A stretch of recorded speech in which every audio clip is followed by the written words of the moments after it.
la casa, la futura capilla ardiente, y entre las tazas, la última taza, donde tomaremos una tisana.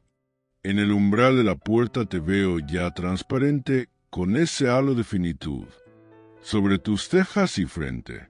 Cuando cese la lluvia quiero salir a pasear, a oler la hierba mojada.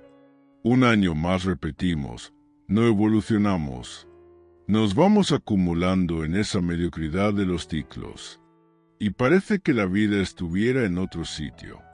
No tenemos lo esperado. Hemos recibido otra cosa. Las estancias atestadas de objetos innecesarios. Cada día hay más recuerdos, más vivencias por las paredes. Estampas de nuestro ser son nuestras casas.